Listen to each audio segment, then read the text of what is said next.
বাবার মন্দিরে আসতে না আসতে দেখতে পাচ্ছি এখানে প্রচুর কিন্তু ভক্ত অলরেডি হর হর আনারসের কিন্তু কলসির মধ্যে দেখো আনারস দিয়েছে পাইনাপেল।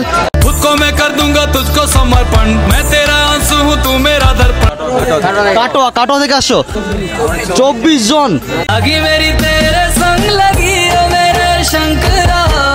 একটা কিন্তু মাখ চলে আসে একটা মানে আজকে সত্যি বাবার যে ভক্তরা এত দূর থেকে একদিন দুদিন আগে থেকে আসছে এদিকে জল ভরা ঘট কাঁধে নিয়ে চলছে সারি সারি কানা ঘট চাকদা গ্রুপ কত জনের 14 জন কিন্তু আছে চাকদা থেকে। বাবার কিন্তু বাঁক এরকম কিছু দেখতে পাচ্ছ তোমরা কিছু মেরে গাড়ি কে আগে বলে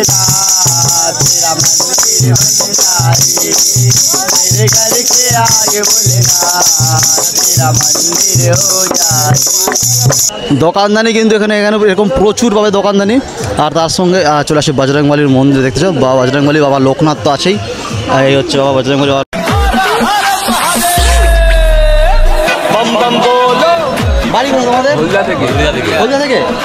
হলদিয়া থেকে আমারই ওই দিক থেকে আসছে ঠিক আছে ওকে হর হর মহাদেব। তো চলো বাপরে বাঁক দেখো এদিকে কিরকম বাঁকগুলোকে রাখা হয়েছে এদিকে দেখো তোমরা।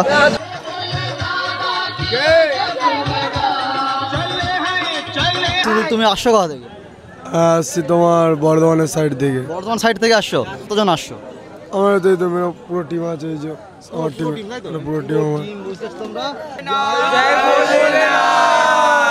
জয় জয়। অ্যাকচুয়ালি এখন আমি 4 নম্বর গেটের দিকে আছি। তো 4 নম্বর গেটের কাছে মানে এত পরিমাণ ভিড় বা অন্যান্য গেটে আমি যেতেই পারিনি। আর বাবার দর্শন তো ভুলে যাও তোমরা আজকের দিনে। আর এদিকে দেখতে পাচ্ছ পুরো কিন্তু সকলে বসে আছে। ভোলার মনটা খোলা রে সভা থেকে মির্জাপুর। কতজন টোটাল? 12 জন।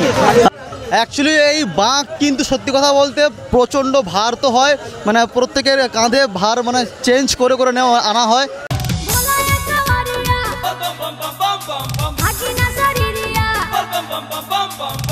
এই জলটারই কিন্তু দরকার ছিল।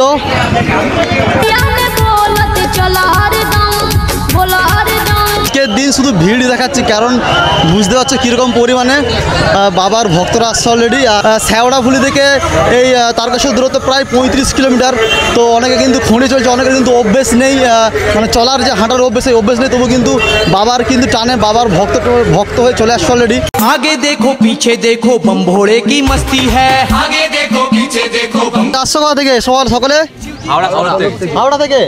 বেরিয়েছো কখন? বেরিয়েছি কালকে বেলায়।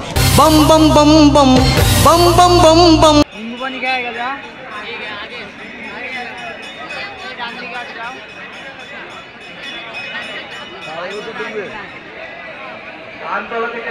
তারকেশ্বর বাবার এখানে এসে একটা জিনিস আমি প্রচুর দেখতে পেয়েছি আচার। তো দাদা এই তারকেশ্বরে আচার কি মানে কি বিক্রি কি বেশি কেন মানে কি? তারকেশ্বরে আচারটা খুব ফেমাস হয়ে যায় ওই কারণে প্রচুর আচারের দোকান হয়।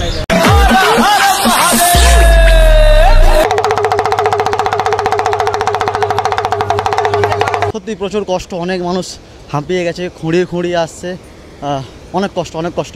হয়তো আমি জানি না পারবো কি না, আমার এখন যদি ভাবি আমি যে আমি জল ঢালতে আসবো মনে হয় পারবো না, কিন্তু হ্যাঁ ইচ্ছে শক্তি থাকলে পারা যাবে ঠিক আছে।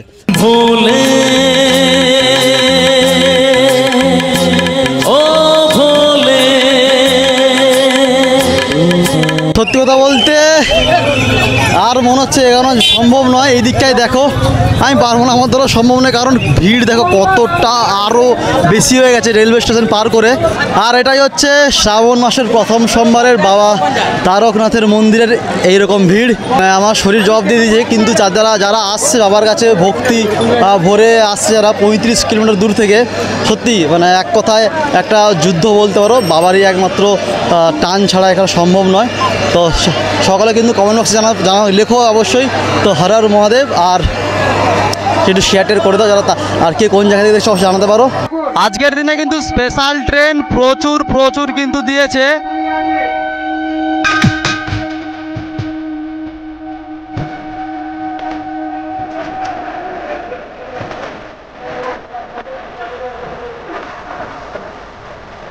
তো ওকে চলো টাটা বাই বাই, কেমন আছো তোমার জানিও। আর বাড়ি যাবো এখন, বাড়ি প্রায় তো বললাম প্রায় 70 কিলোমিটার। আর আজকে ছিলাম এই দাদার বাড়িতে, দাদার কিন্তু বাড়িতে খাওয়া দাওয়া মানে হঠাৎ ফোন, যখন আমি সকালবেলা আপডেট দিই দাদা কারোর কাছ থেকে নাম্বার জোগাড় করার পরে ফোন করে দাদা নিজের বাড়িতে জোর করে নিয়ে যায়, খাওয়া দাওয়া সমস্ত কিছু আছে দাদার বাড়িতে। কেমন লাগলো তোমার বলো আগে? আমি তো তোমাকে পেয়ে আজকে অবাক হয়ে গেছি, যেখানে হঠাৎ করে তোমার মতো মানুষের সাথে যেখানে দেখা হয়ে যাবে ভাবতেও পারিনি। Thank you. তো যাই হোক, এসে আমি ভীষণ খুশি, আর তোমাকে কাছে পেয়ে আমার ভীষণ ভালো লাগে। Thank you. এখনও কিন্তু 3টে সোমবার অলরেডি বাকি আছে, তাড়াতাড়ি তোমরা আসতে পারো। আর তৃতীয় সোমবার সব থেকে বেশি ভিড় হয়, তো তৃতীয় সোমবার প্রচুর কিন্তু ভিড় বেশি হয়। তো টাটা ভাবে আজকের মতো কেমন জানাতে পারো। तपस्या तो सभी करते हैं, किंतु केवल अपने स्वार्थ में। कोई भी ईश्वर को प्राप्त करने के लिए तपस्या नहीं करता।